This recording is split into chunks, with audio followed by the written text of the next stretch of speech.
Welcome to Money and Purpose, Conversations on Intentional Wealth. I'm Marianne Poon, CFA and Financial Advisor. Today, I'm joined by Andrew Almeida, CFA, CFP, Director of Investment Services at XY Investment Solutions. He's here to show you the sophisticated investment engine working behind the scenes on your portfolio. Andrew, thank you for being here.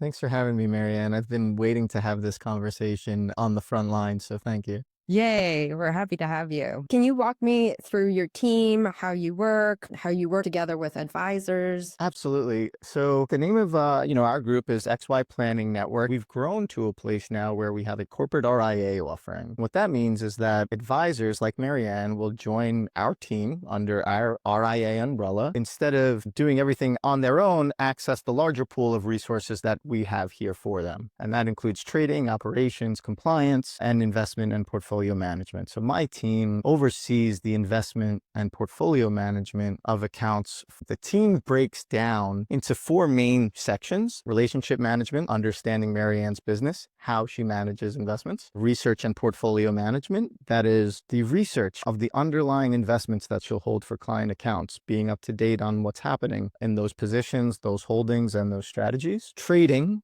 the actual implementation, rebalancing of accounts, selling securities when money needs to be raised, making updates to position changes or allocation changes, and executing them. And then just general support and operations. There may be any number of ad hoc requests that Marianne has on a specific client account. Maybe it's a tax transition or a tax budget we want to review for a client, and her and I will have close discussions on what to do in those specific cases. Right. So what benefits do clients see from your team managing their portfolios versus doing it themselves or having it with a larger brokerage firm? Yeah, so you have a dedicated team that has their eyes on the portfolios 24/7, so you can work on the planning side. So the team extends myself, a research analyst, and a trader. That's like the core team working on the portfolios. And then we have a larger team of operations and support people that extend to about another 10 members that handles operations, support, billing, compliance. The advantage of using our team, like I was saying, is that the industry changes. People are looking for other scaling solutions. We're not simply an automated solution or AI solution, right? We have a dedicated person behind the scenes going account by account to be sure that they are executing in line with the allocation plan and the instructions we get from Marianne. So that commitment and level of oversight is certainly one thing. The other, I would say, is customization. Not every account is the same, right? We offer a personalized portfolio management service so that if Mr. Jones and Mrs. Smith have two different ways of approaching it, but they're both clients of Marianne's and they have their unique circumstances to adhere to. Maybe one client has a large transferred in position of stocks and the other client doesn't want to hold any emerging markets. We can do that for her.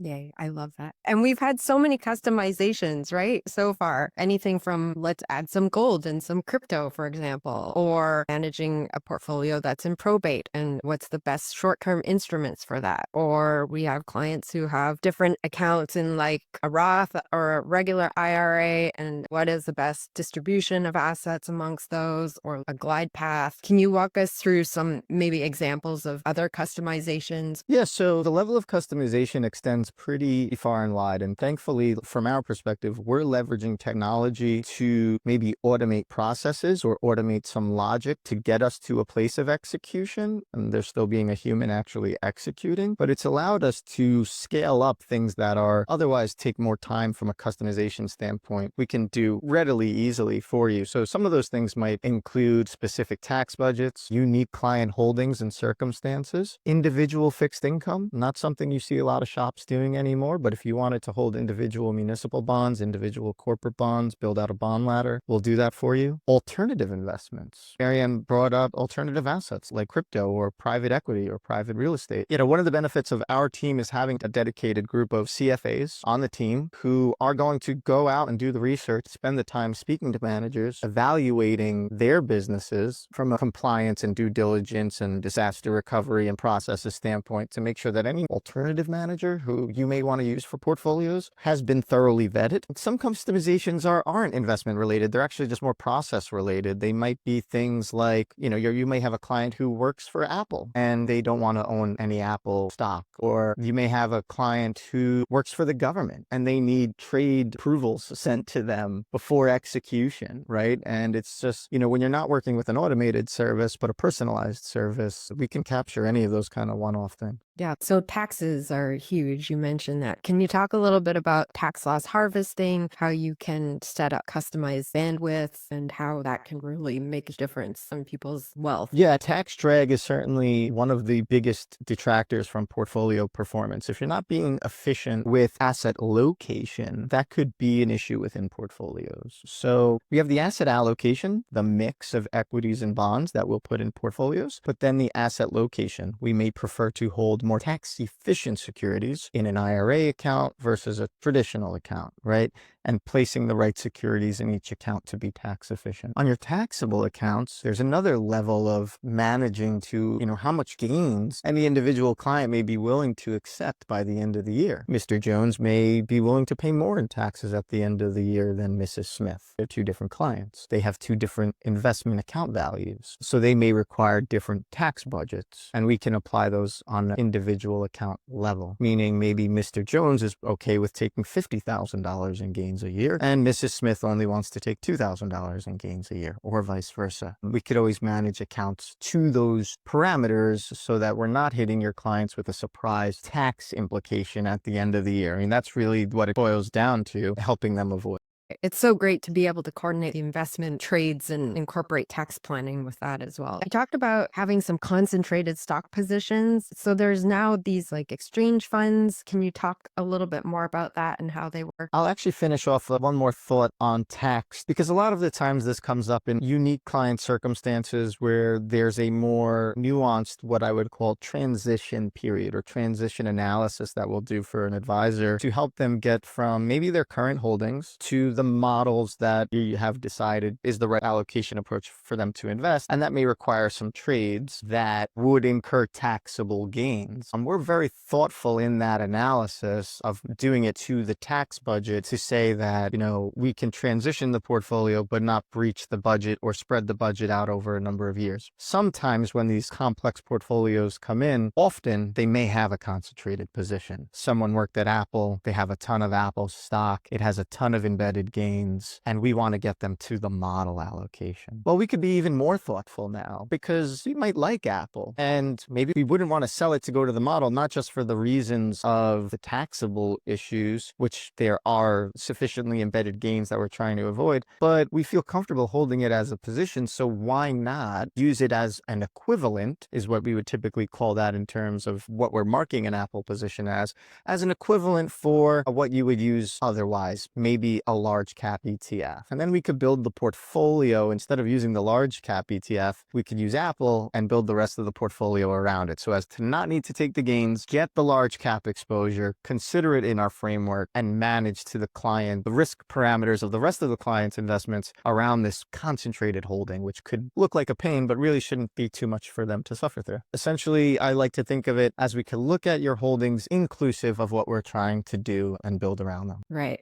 I guess we always talk about passive management, active management, but there isn't another third dimension, which is like, I don't even know what you would call this. What would you call this? Well, that's a funny way to frame it, but it's so true. And I think that traditionally I'll say to people when they're onboarding, like our investment philosophy is, yes, we have strategies that are passive, we have strategies that are semi-active, and we have strategies that are active. But that's really in terms of how the approach of the ETFs or funds or allocations we are relative to some broad market index and how much activity we're going to do. Right. An overlay of all three of those answers kind of the question you're asking, which I would say personalized portfolio management. Yes. And with that level of personalization, you might be active, passive, semi-active, but the personalization requires an active component from our hands on the controls, no matter what, right? And that's what you're getting at XYPN if you're an advisor with. I feel like whenever they talk about active and passive management, they're only talking about like 1% difference all the time. I feel like if you incorporate a personalization, that can mean 20, 30, 40, 50, 100% returns. Yeah, no, absolutely. I mean, at the end of the day, we have to make active decisions over what we're going to do with client portfolio. And we're not of the school or the mindset that we should sell everything that a client has when they come to us and just buy everything we want. It's like, hey, deal with your tax bill and let us manage money the way we want. Like, we don't believe in that philosophy. Right. I feel like some places are going to take your portfolio and immediately just allocate it as their cookie cutter benchmark. So I guess this personalized active management is less of a bet and more of an optimization that way, right? Like you're just taking a look at overall risks and returns and taxes. Optimization is the right word. Optimization is the right word because we want to optimize what's efficient for you at an account level. And then if we were taking Marianne as an advisor believes in a more active approach, we can use the active strategies that we have on the platform that do more trading or more esoteric type of investing as opposed to all passive ETFs. But we could also go the passive ETF route and provide that personalization. The personalization fits into all of the categories because it dominates the relationship for us. Right. So what do you think clients misunderstand about investing? What habits do you think most impact their success? I think everyone does get focused a lot on this philosophy of active and passive and semi-active, this school of investing and value versus growth. But the truth is, and this is, you look across any study or just do the math, the biggest contributor to investor success is personal habits. So, contributing a certain amount of money per month to your investment plan breeds more success than right? And the compounding of interest. So how much you contribute and how long is a much larger contributor to your returns than selecting, passive Vanguard large cap versus Schwab active large cap. Right. So there is managing to the market and managing at the margin, but we are long-term investors. We believe in buy and hold strategies, whether that's across the spectrum of active, passive, or semi-active, with appropriate education to realize like, hey, stick to your investment plans and do what you have control over, which is the compounding and time in the market as opposed to timing the market, but time in and contributing to your investment plan. So. Right. And that's the planner side. That's where, Yeah. I couldn't help anyone there, but that's where you really showcase your skills. And it's the biggest contributor to returns, I think. For sure. We're going to optimize your wealth, right? I've done this presentation. I used to do it a number of years ago. If you're contributing $400 a month for 40 years and you get, historical average S&P return on average of roughly 10% a year, you will accumulate $1 million. If you started this at, let's say 22, by the time you turn 62, you will accumulate over $1 million. Right. So it's a great example to say this is in your hands as long as you stick to it. And if you invested in the right account, that could be even more. Yeah, no, that's great. So how do you keep on top of all the information that's out there? Some of the technology is always changing. The ideas are changing. What's going on in the market's always changing. How do you keep on top of all of that and kind of filter through all the noise? There's certainly a lot of noise out there. And it's one of the things, we are doing for advisors, for speaking about like the service we provide to you from the investment office. We spoke about speaking with those managers in terms of like alternatives, but really it goes much further than that.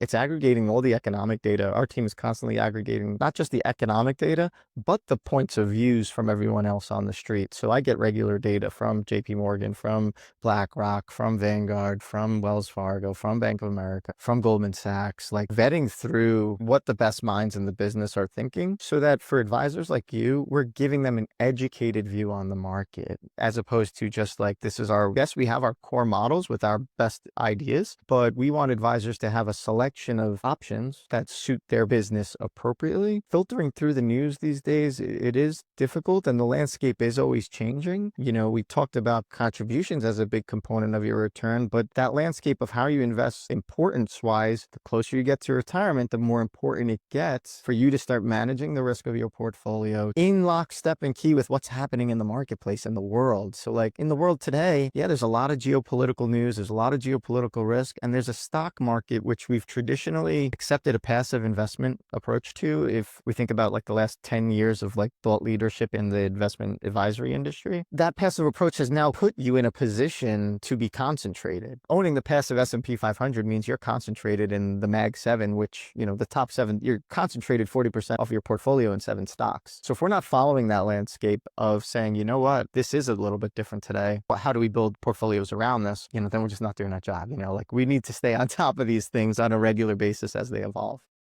And I feel like there's a lot of people who in the accumulation phase just kind of like, I'm just going to accumulate, like sock away that money. But then they start approaching retirement and they need to start preserving that wealth. And that's a real mindset shift that I think sometimes people don't necessarily take into account that can really make a difference. This is a great convo. I think it's one of the first convos you and I had about like, how do we start burning down the dial Right. as someone's in retirement? And well, first point of reference is, through an advisor like Marianne, who will be gathering your full information on your financials and risk and return parameters. So there's an understanding from the portfolio management team of really 3 core items. It starts with risk, which is split in 2 items, which is ability and willingness. So Marianne's giving us the kind of overview of the client to say, well, this is a client whose ability to take risk based on their financial situation is, let's just say high, medium, or low. And then their willingness to take risk, that is just how they feel about investing,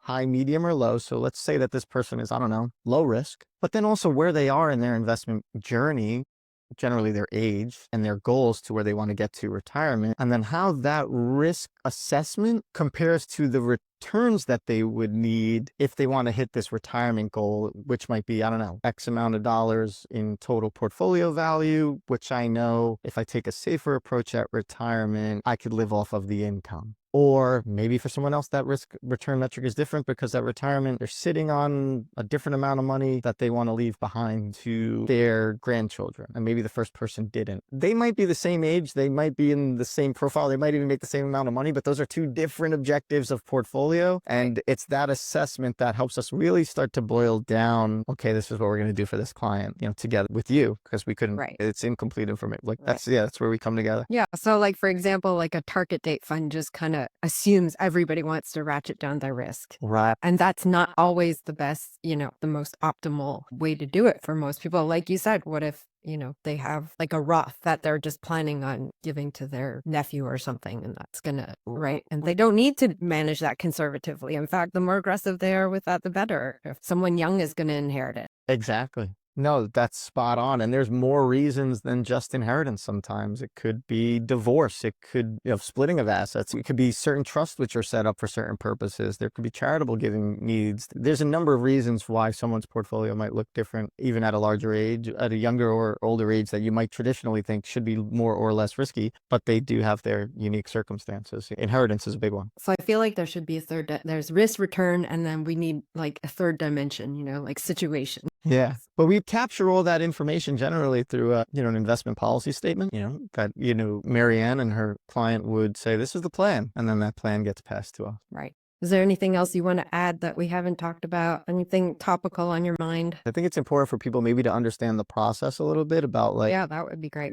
How money moves when they open an account with you and then it comes to us for management, right? So client opens account, right now our only custodian that we work with, and we may work with more, but for the time being, it's Schwab. Client opens account at Schwab, or Marianne with client opens account at Schwab, gets paperwork signed and opened. Any move money, that is the actual movement of money in or out of the account, and execution of the actual money movement, because the money's sitting at Schwab. It's not sitting at Marianne's office or our offices, right? It's sitting in the Schwab account, which is owned by the client, who the client has, at any given time really could say, no, I want to move this money, right? It's their ownership of it. We would get instructions from you. And then we have limited authorization in terms of our viewership inside of the account to trade on it. So we can't move money in or out of the account. Andrew can't go take money out of the account, right? That money's in the account with our limited visibility and trading authorization to execute within the account at Schwab. And if there were any needs for money to move out, the client would need to sign a Schwab form and Marianne would submit it for them. And that,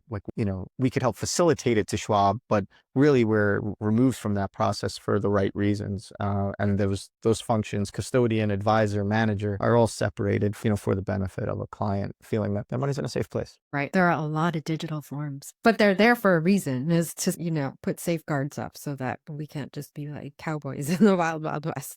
Yeah. Yes. And yeah, I mean, look, you hear things in the news and the headlines, and we've been in this business long enough to see Madoff, right? Madoff custodied his own assets. That's how that problem happens. The fact that no one checked on that, so in the Madoff case, Madoff was managing and he was Schwab. So Right. that doesn't usually work out too well. No, not so well. Anything else? No, I'm always excited to work with advisors like you and their clients. So we just thank you for looking towards us for that. Yeah. Thank you for joining us today. Yeah. So this has been Money and Purpose, and thank you for listening. Take care. Okay. Bye.